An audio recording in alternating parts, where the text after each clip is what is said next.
How to care for Limelight hydrangeas. Limelight, Hydrangea paniculata limelight, is a panicle hydrangea that stays a bit shorter than the species. It has a more compact form, growing to a mature height of only 6 to 8 feet, 1.8 to 2.4 m, as opposed to the species' mature height of 8 to 15 feet, 2.4 to 4.6 m. It is hardy in USDA hardiness zones 3 to 8, withstanding average winter lows of -40 degrees Fahrenheit -40 degrees Celsius. When cared for properly, Limelight will grow 3 to 4 feet, 0.91 to 1.2 m, per year with rich, dark green leaves and bloom profusely all summer long. Method 1: Watering and feeding your hydrangea. 1. Water Limelight as often as necessary to keep the soil lightly moist during the first year after planting. In general, 1/3 to 2/3 inch, 0.8 to 1.7 centimeters, of water 2 to 3 times each week will be plenty, but this depends on the soil and weather. 2. Keep the type of soil in mind when watering your plant. When Limelight is planted in soil that drains more slowly, it may only need to be watered twice each week. If the soil is sandy loam and drains quickly, it may need to be watered every other day when the weather gets hot. 3. Check the soil by sticking a finger into a depth of 2 inches, 51 centimeters, or so before watering.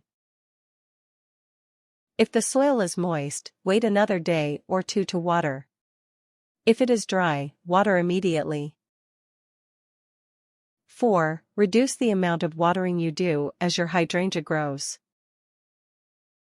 After the first year, water Limelight once per week, giving it 3 to 6 gallons, 11.4 to 22.7 L, or 1 to 2 inches, 2.5 to 5.1 centimeters, of water each time, depending on how quickly the soil dries. 5. Use a soaker hose to water the shrub or water it by hand using a watering can to avoid getting the leaves wet. Keeping the leaves dry will reduce the likelihood of fungal disease. 6. Set a 1-inch deep dish or can next to the hydrangea. This is to measure how much water is delivered in inches when using a soaker hose. Check the can periodically.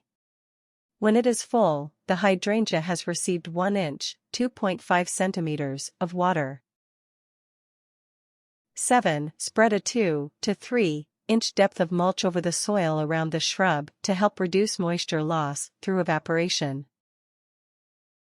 When Limelight is not getting enough water, it will wilt in the afternoon. If this happens, water it immediately, check the soil more often and water the shrub when the soil begins to dry.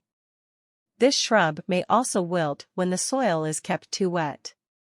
If it wilts and the soil is damp, do not water it again until the soil begins to dry. 8. Fertilize Limelight in the spring as soon as it begins putting on new leaves.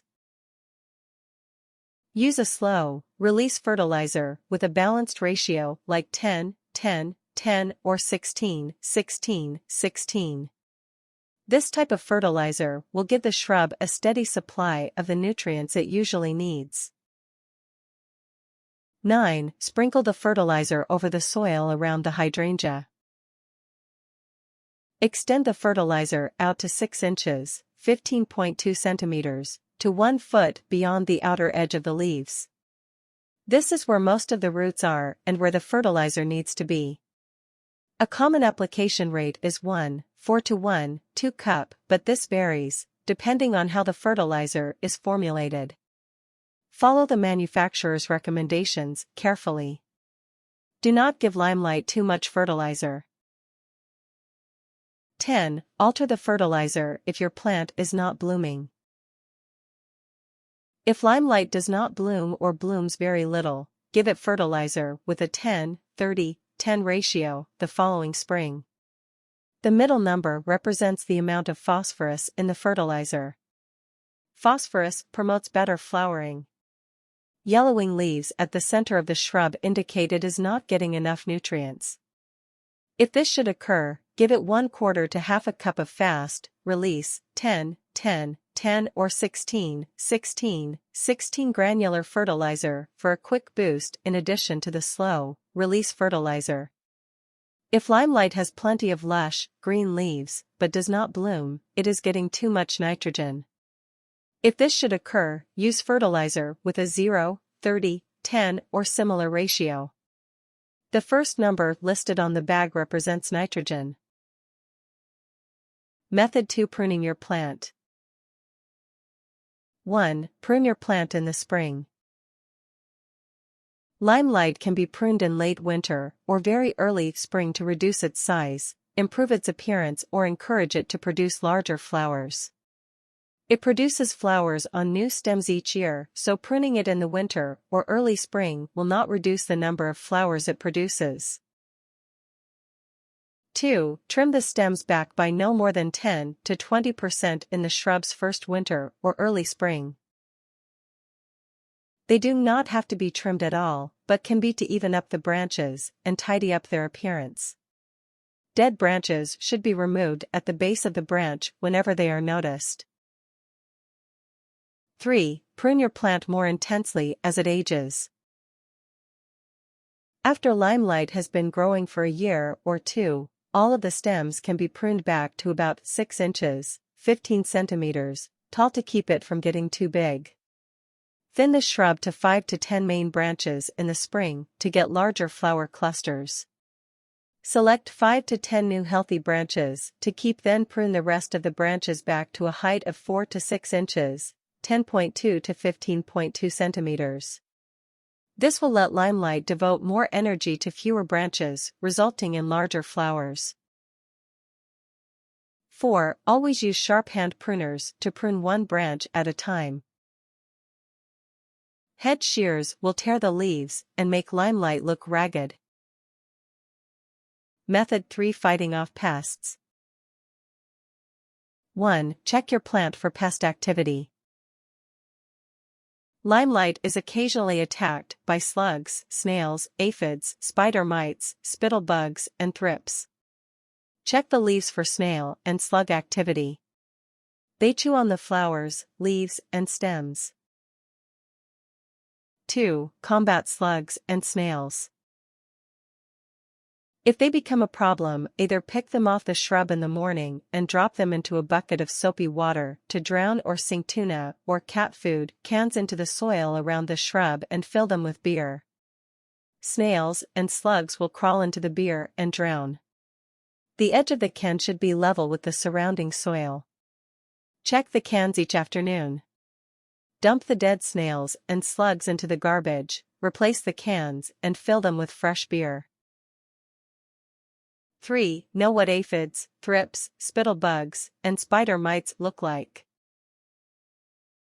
Aphids are little soft-bodied, slow-moving insects that can be almost any color. Spider mites are actually tiny spiders that can barely be seen without a magnifying glass. They spin a fine webbing between the leaves and stems. Thrips are also very tiny. They are yellow to black and leave black excrement on the undersides of the leaves, which take on a dusty appearance as the thrips feed. The flowers usually develop brown streaks. Spittlebugs are 1/4 to 1/3 inch, 0.6 to 0.8 centimeters, long and can be brown, green, or yellow. They deposit a frothy white substance on shrub stems. 4. Use water to combat these pests. All of these insects suck plant juices from the leaves and stems of shrubs.